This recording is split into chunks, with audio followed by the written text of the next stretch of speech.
Welcome to the Reiver podcast, part of Elysium's Reiver Voices from the Borders initiative, a new writing project taking place in schools across Durham and Northumberland County this year. Recorded with the generous support of the National Heritage Lottery Fund, Northumberland County Council and Durham University, we look at different aspects of the Reiver era and discuss approaches to creative writing.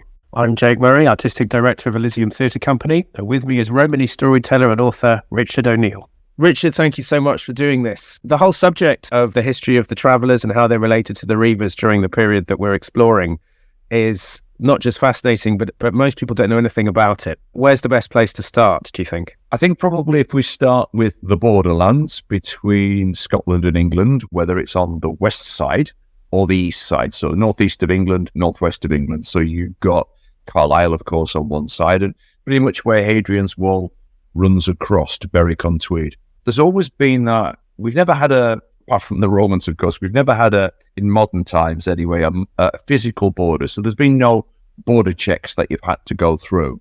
So these borderlands on either side people have been able to cross backwards and forwards. And there's always been stories about travelling people. Now, in England, we might use the word Romani, and I would say Romani.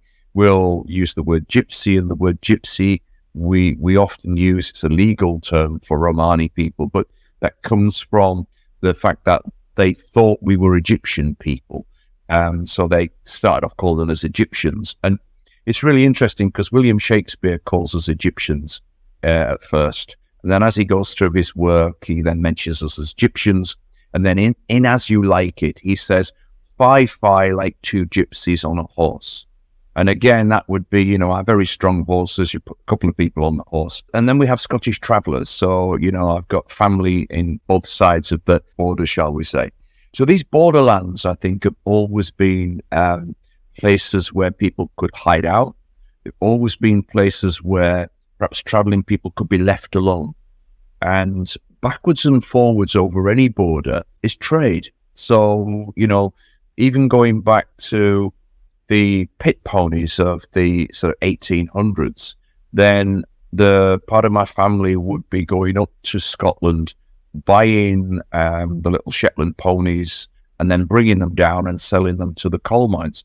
So there's always been this interaction of trade, and particularly around horses. And travelling people, the horse traders and travelling people would definitely have come into contact with the Reivers. And obviously the Reivers, their horses, they would often call them hobbies. And I guess that's probably where we get the word hobby horse from, being on your hobby horse, probably.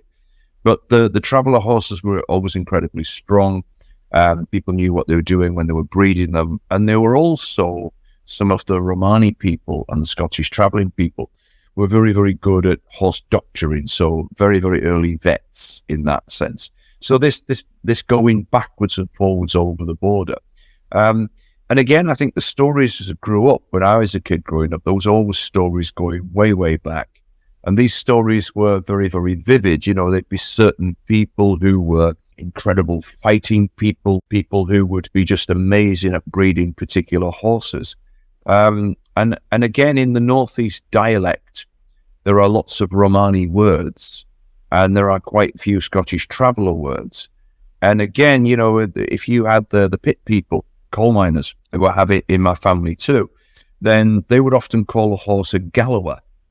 And they believe that comes from the fact that a lot of these horses came from Galloway. So they would call them gallowers. So that language going across the border and the travelling people going across the border. And again, one of my favourite stories, because people often say, when did you hear about William Shakespeare? You come into contact with it at school. But then I remember talking to an old traveller woman and talking about William Shakespeare, and she knew about William Shakespeare.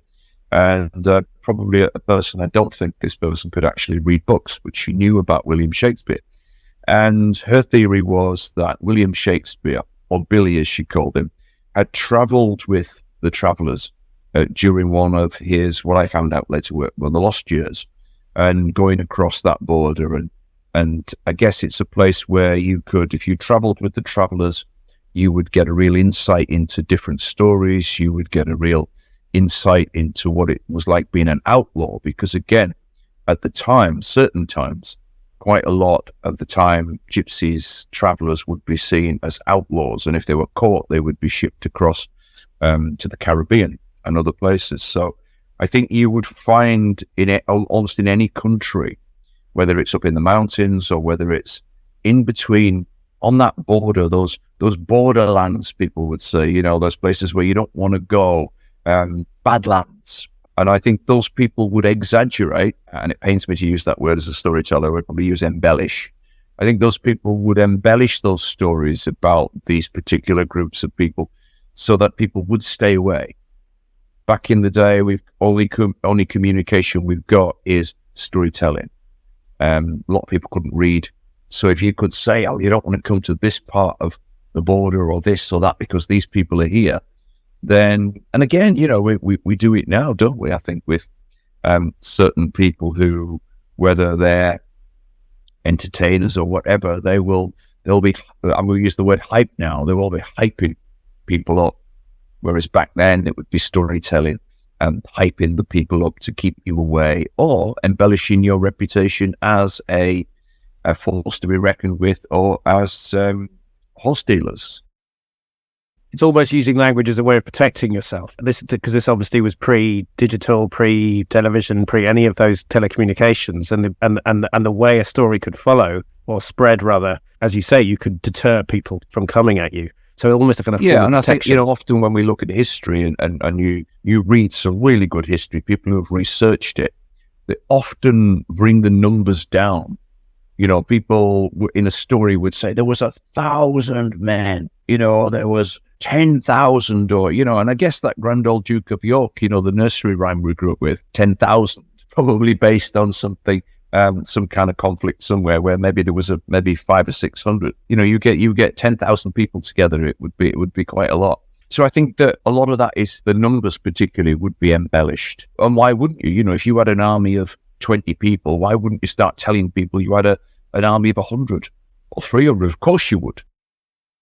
Fascinating you say all that about Shakespeare, because two interesting things to say there is that one of the unusual things about Shakespeare is that of all the regions of England that he writes about, there is one region of England that he writes about more than any other, and that's Northumberland, which features in 3 of the history plays and in Macbeth. It's in Northumberland that Malcolm gathers his army, and the Percys are really important in the history plays. So maybe there is something there. Maybe there was some particular relationship he had with the north of England. The other thing you just said about exaggerating to kind of promote exploits, of course, is in Henry IV. Falstaff does exactly that when he's describing his fantastical, non-actual fight with a bunch of villains. The number he describes gets bigger and bigger as he goes. So that culture of storytelling is very, very true. So maybe that was something that Shakespeare was touched on. You say something very interesting about that Shakespeare might have understood what it was to be an outlaw, because obviously the Borderlands era and the Reivers themselves were all pretty criminal. So the travellers would have had to have negotiated within this violent criminal environment their own survival. Can you tell us a little bit about how they may have interacted with the Reivers? Because as you say, they presumably traded horses. That was obviously very important, because as you say, horses were vital to the Reivers in how they raided each other. What kind of relationship did they have with the Scots and the English? And I think when you look at these things, it's really, really interesting, because I think sometimes the history that we've been fed over the years was written by certain people, and now we're looking at history in a different way. We're looking at it much more in the round, and we're looking at it, I don't think people change very much. I think situations change, technology changes, but people themselves don't change. So, whatever you're doing in life, you're going to need stuff, you're going to need goods, and you're going to need traders. If you were to attack those traders, that's it, finished. And the chances are you might, say for example, if we've got somebody delivering something around where we live, around our estate or something, and it's the only trader we have, and one of us attacks that trader, actually, we're probably going to face the ire of everybody else, who now we've got rid of that trader. So I think traders have always occupied that space in between. So they're nobody's friend particularly. So they will trade with pretty much anybody. And, people know that trade is the most important thing. When I was reading and researching about the pyramids, and they were talking about, we talked about, the technology of the pyramids and how they could build it. And actually what it boiled down to was the admin. because you had all these builders, you had all these labourers. They weren't slaves; they were labourers and they were tradespeople. But you actually had to get them paid, and you had to get them fed, and you had to get the materials to site. So it's all that admin, and I think trade relies on people, and people rely on trade. So I think with the travellers, what you would have found, I believe, is that they would have had some form of protection. They would have been pretty tough people themselves. They would have had some form of protection because they would have been, and they might have also been buying things as well. So if you're a Reiver and you've took something, where are you going to sell it? Who are you going to sell it to? What are you going to swap it for? So, we might have actually probably have been some kind of mobile pawn shop as well, where you would give us stuff in exchange for this. And then I think the other thing is as well, you're always going to get this where people will make alliances, and people will have, in the old days, intermarriage.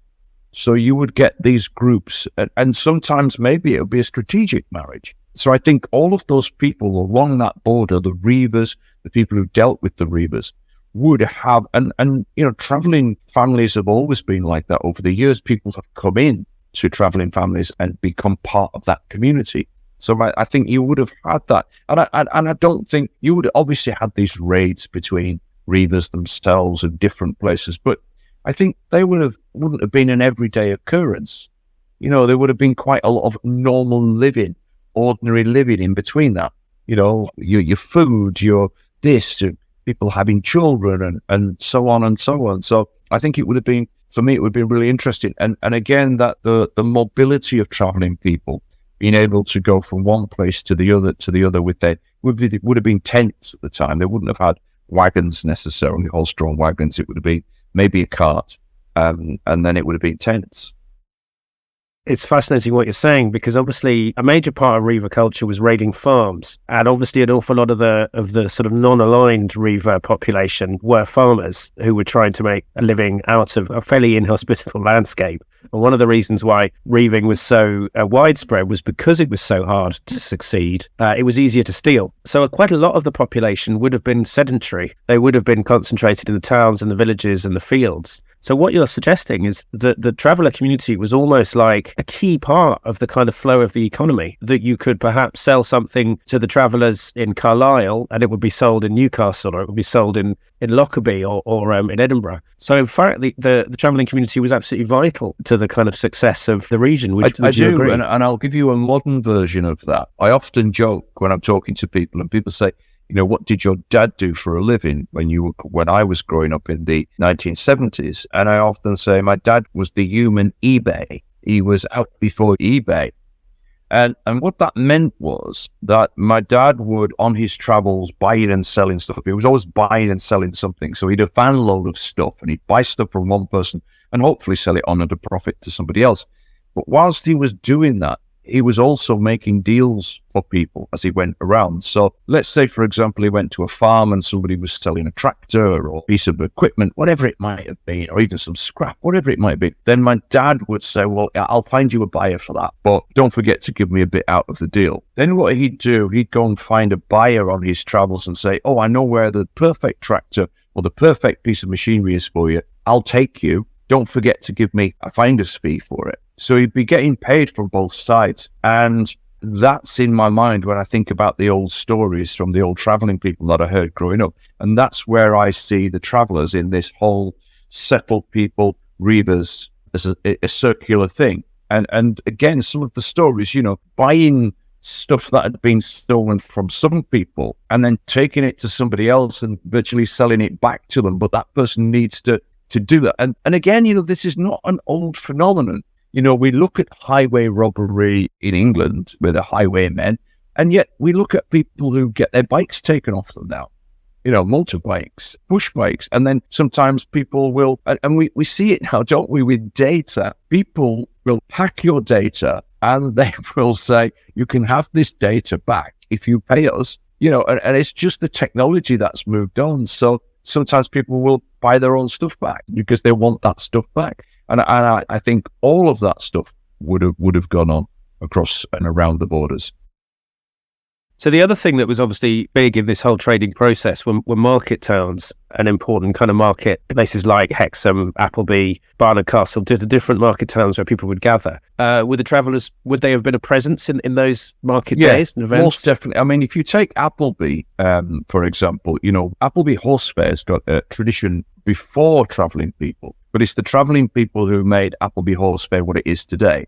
So why would Appleby Horse Fair be so popular? It's miles away from anywhere. And I think that would be a place where you would come, you buy horses, you swap this, you swap that. And if you look at Appleby with all its little roads coming in and out, and it's in the hills and stuff, I think it would be probably a good place to escape from as well. So the very nature of travelling culture would have made Appleby the perfect place to do that kind of trading rather than somewhere like Carlisle or Durham. Yeah, because if you were doing some trading like that in Carlisle or Durham or anywhere else, such as Hexham and other places, then the chances are, the army, the whoever was in charge at the time would very easily be able to capture you and put you away and take your stuff off you. But if you're way out there and you're miles away from anywhere, and it's really interesting, isn't it, for me, that Appleby Horse Fair is held in the first week of June. Pretty good weather generally. There's no problem with transport getting there on horses. And also, you can go there and you can buy the young horses, you can buy the foals and what have you. But you would always know that in the first week of June, people would be there. There's no calendars, there's no technology to do this apart from word of mouth, but you would know that you would be there.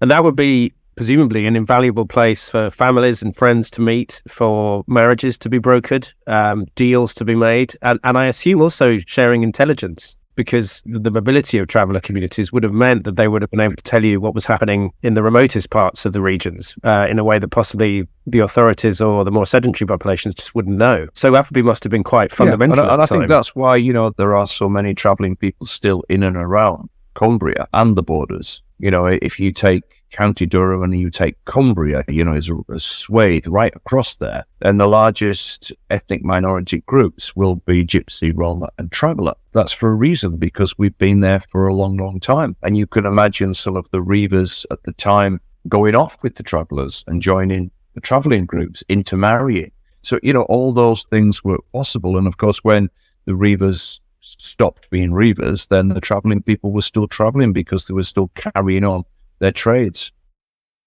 So historically, traveller populations have always suffered from a certain amount of persecution. How did the official authorities at the time of the Reivers view the travellers? Were they as sympathetic as the Reivers? Because what you're suggesting is that the travellers were probably respected, they were feared, but they were also valued.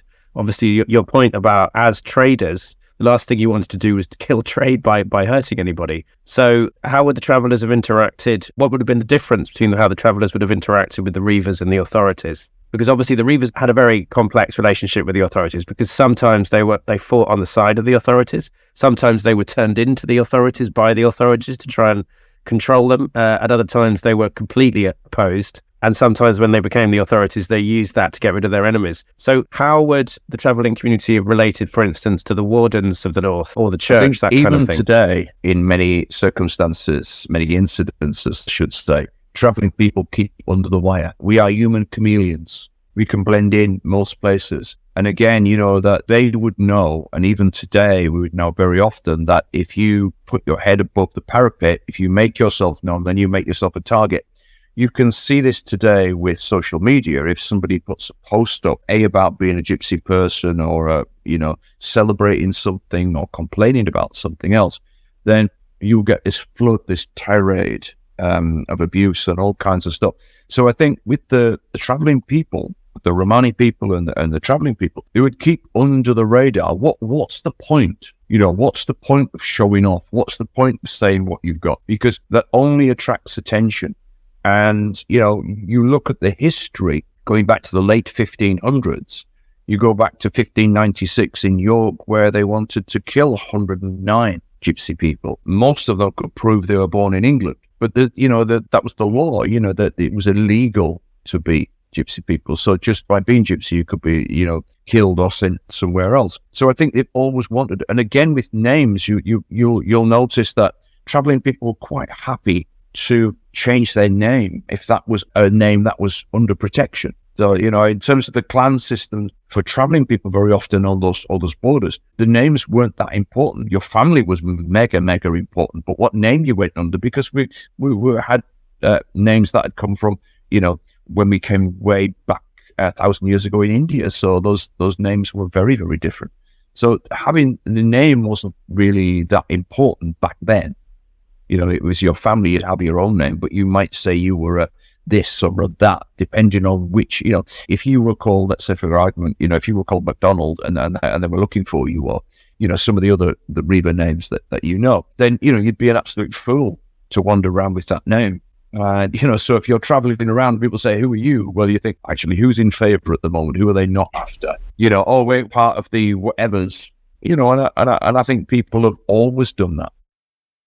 It's fascinating now because obviously the name was a really important part of Reiver culture, because if you belonged to one of the important names, then you were theoretically protected by that name. And so if you say, for instance, MacDonald or Armstrong or Nixon, as long as you had that name and you towed the line, so you fought for the Nixons when they needed to, you had their protection. And there's the fascinating cultural thing I discovered that if the name was taken away from you by the clan or the Reiver family, you lost that protection. That was a way of punishing you. And the idea of being nameless was a kind of punishment. It was a crime. So it makes perfect sense what you're saying, that if you knew what the powerful families were and they were able to protect you, adopting that name was a very shrewd way and a survival technique. You are a persecuted people, you're going to do everything you can to survive. And it's similar. I'm half Jewish. I don't know if you know that historically Jewish people weren't allowed to have surnames for quite a long time, and when they were eventually allowed to have them, they were given a selection of names that they could choose, which is why you recognize names like Rose, Stone, Golden. Do you know what I mean? So that immediately you had a surname, brilliant, but we knew you were Jewish, so you couldn't have a Gentile name. And then as a consequence, quite often when the relationships between Jews and non-Jews were comfortable, very assimilated Jews would anglicize their names. So Dr. Winston, in the famous Dr. Winston, who was quite important during the Tony Blair era, his family would probably have been called Weinstein, and the name would have been adjusted to Winston so that you were blending. Or Bob Dylan, who was born Zimmerman, changed his name to Dylan. And for some people, this is people who don't like Jews, this is a sign of duplicity. The other way of looking at it is a sign of fear, that if you're going to be identified by your name, then of course you're going to try and hide that and disguise it. And this is part of this process of how do you survive. And I think particularly in the Reiver era, where survival was vital, I can't think of anything you wouldn't do if it meant that you could stay alive. Isn't it? Because what you're talking about there, it shows how we're all connected. And I think what traveling people have always been able to do is to connect the dots for survival and to thrive as well. And you talk about changing names. So you're talking about celebrities change their names, actors. But we've also had monarchy change their names, haven't we? Yes, we have. Absolutely. Well, people don't know it, but during the First World War, the royal family in England was known as the Saxe-Coburgs, and it changed to the Windsors because it was felt that it wasn't all that good to have a monarchy called Saxe-Coburg when you were fighting the Germans. So they call themselves Windsor because it anchors them into very, very Britishness. At Windsor, you got Windsor Castle, just happened to be called Windsor as well. So isn't absolutely it? For fascinating. Me, it's just fascinating. There's nothing new under the sun necessarily, just new variations of. And different people condemned for doing the same thing that other people are praised for. So part of the initiative and the project that we're working on is storytelling. And already a lot of what you've told us about how the traveller community operated within the Reiver world is full of ripe opportunities to create powerful stories. You've also said that storytelling has always been a vital part of traveller communities and culture. Obviously, that's a huge subject, but can you say a little bit about that? Who would have told the stories? Were there storytelling events? Were there people who were designated storytellers? Because the Reiver culture had its own music, its own culture of storytelling. Tell us a little bit about that within traveller communities. One of the things about, I think, traveller communities that people find hard to understand is that a lot of things weren't formalized in what we, in a sort of a British way. So, they always used to joke, the first thing that people do, British people, when they go to another country is they form a committee. And we're much, much more circular than that.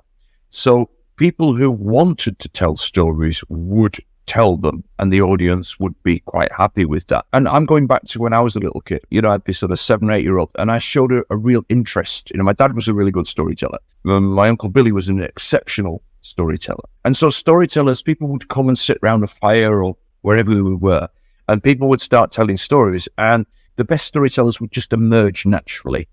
And so they would get a little bit of a following. No money or anything would ever change hands back in those days. I think I'm the first Romani person to have monetized storytelling in that sense. But people would say, "Oh, tell us that story again," or "Oh, here's Billy, he can tell you a good tale." And then that person would sit down and command the audience. And I looked at that and I saw how amazing it was. But again, we were getting our history. Storytelling was our history, and it still is. It was our history. It was our entertainment. It was our medicine. It made you feel better. You know, if things were tough, it made you feel better.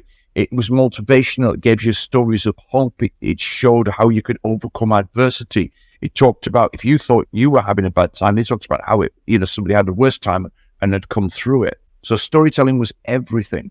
And it was also, and still is, a way of making sure that all the people who've gone before, my dad's been dead for 40 years now, but I'm talking about him now. I'm pretty much talking about him every day.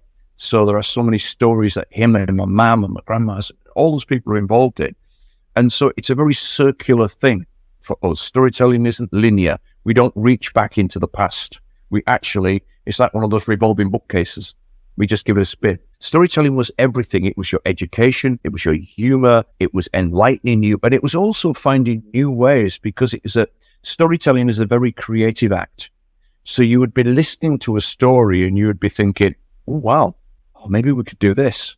So it was really a place for creative thinking and inspiring creative thinking. And of course, it was our news, so not only did we tell each other the news when we met each other about families and, "Oh, this person's married," or "That person's dead," or "This person's whatever," but also when we went to villages, then we would bring news for people. So we were kind of a mobile newspaper.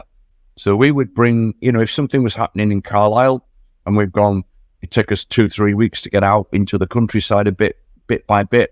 We'd tell people what's happening in Carlisle, because they probably maybe go once a year back in the old days. And so we would bring the news to them. It's hard, I think, for young people to imagine that, especially with a lot of the hill farmers and people who were living in villages. Before you had radio, you're relying on people on the outside coming in to tell you what's happening. Unless it affected you, you wouldn't know about it. There's a wonderful story I heard about that, which is I was reading a history of the English Civil War, which went on for years. And there was a story about that had been raging for years. And at one point, I don't know if it was a parliamentary army or a unit or a royalist one, found themselves in some very, very remote part of England, discovering a farmer who had no idea that that was happening. And you're absolutely right. It's very easy for us to forget that the world was tiny in those days in many ways. Many people would live and die in the same place. At most, they would perhaps travel 30 miles away to the biggest metropolis. And the idea, when we judge the attitudes and the history of the past, that they could be as well informed as we are now, because we know what's going on in Beijing, in Lima, in Washington, in Moscow. That just wasn't available to people then. So carrying the news and the story would have been a vital service. I think it's probably the First World War that actually started the news, because people, again, as you said, probably never left their village out in the countryside, and then they were shipped off somewhere else, met people from all over the country and so on and so on. But yeah, it's hard to imagine that, and that it would be like that. But I do love this. I think there's not necessarily romantic, but I think there's an adventurous sense of the borderlands, where anything is possible. You're free from either side when you're up there. And even I think today, if you go up there walking, or you're driving in your car just over the border, and you're just like, it's very, very quiet compared to our cities and our towns and our villages even today. You're up there and you can imagine amazing things happening. And you can imagine people telling stories as time went on about these people. So when the Reivers, the things settled down, you can imagine some of the stories that people passed on. And then you can also imagine people being told not to tell those stories. Because again, people don't want to be often associated with coming from outlaws. There'll be lots of people who weren't told this history about their family, their great-great-great-great-grandma or whatever. And I think that's the other thing that always fascinates me about traveling people, is that we have history, even though it's in story and some of it is documented in the written word too by others. We have these women who were just as tough and adventurous sometimes. There is a woman who they called her the Gypsy Queen, and she resided in Sheffield. And one of my friends, we wrote a folk song about the Gypsy Queen. I'll have to send it to you. And it's about this woman who they thought she was a queen. They buried her and they put this big headstone up. And they actually built a pub nearby about 12 years ago, and they called it the Gypsy Queen in Sheffield. But what an adventurous woman she was. She was very wealthy. She travelled from Sheffield across into Cheshire. The law were always after her because they thought she was doing things she shouldn't. But they could never, ever pin anything on her. She was always outrunning the law. You know, she was like a sort of a Bonnie without the need for Clyde, but never actually killed anybody. But I wonder how many stories of women there are in there that when we got to Victorian times, people were like, oh, well, it's okay to have this man who was a, you know, whatever. And some of the women in a lot of the older communities were as tough, if not tougher, than the men. Well, Richard, this has been an absolutely fascinating conversation and really eye-opening. Summing up, if people want to find a little bit more about traveller history, where can they go? And is there anything you want to say to our potential storytellers about advice you want to give them about how to approach telling these stories? That you find fascinating, wherever that may be, whether it's on your street, in your village, in your town, in your city, in your family or a neighbour. And it's amazing, you know, you see some older people sometimes, they're full of wrinkles and they're old and you think, oh, they don't have much of a life.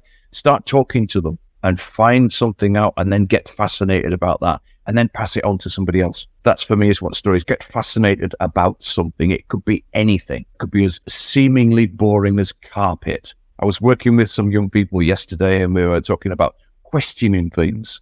And I said, okay, why is carpet called carpet? And they had no idea. Neither did I, because we just accept it as a carpet. But there's always a story behind everything. So they went off looking for why carpet was called carpet. And it's just that get fascinated about what is seemingly ordinary, and then you'll find out that nothing is ordinary. And I think that's what storytelling does. It brings the ordinary, it presents us back to us as extraordinary, which it is. And, you know, as people, as all people from all communities, we're fascinated. And before we go, why is a carpet called a carpet? I left that to them. I would imagine it probably comes from maybe a Persian language or maybe a Chinese language. Now, everybody listening to this is going to have to get their dictionary out or, Google or search engine, whatever, and find out what. But that's what storytelling does. It intrigues. So now you'll want to find out what carpet is, and it's just the most boring thing, the word carpet. The word thing, carpet's everywhere, but it's fascinating. So I think that's what storytelling does, and I think these Reivers and all the stories in the Borders are fascinating, and asking ourselves the question as storytellers, why did they do that? Why did they do that? And what's the story? Is there a story behind the story? Where are these women? Where are the kids in the Reivers? Where are this in the Reivers? Did they have dogs? Did they have a cat? It's all that kind of everyday, ordinary stuff, which isn't ordinary, it's extraordinary. If anybody wants to find out anything about gypsies and travellers, there are lots of really, really good gypsy traveller organisations. So I would just type in that, gypsy traveller organisations, and they will come up. So I would do that. Have a look. Don't believe everything you read on the internet. Don't take the language, the Romani language, off the internet because you could be swearing at somebody or being incredibly rude. And definitely don't take the Romani language off TikTok because somebody's on there yesterday doing it on purpose for a joke. Yes, it was a traveller person who was coming out with some interesting words and telling people they were good words when they weren't good words, they were bad words. So I shall leave that with you. But it's been an absolute pleasure talking with you about my favourite thing, which is story. So thank you very much. Thank you. Now I'm not going to sleep until I find out what carpet means. It's been a pleasure. Very welcome. That was Romani storyteller and author Richard O'Neill discussing the world of the traveller community at the time of the Reivers. To find out more about Elysium's work, go to our website www.elysiumtc.co.uk.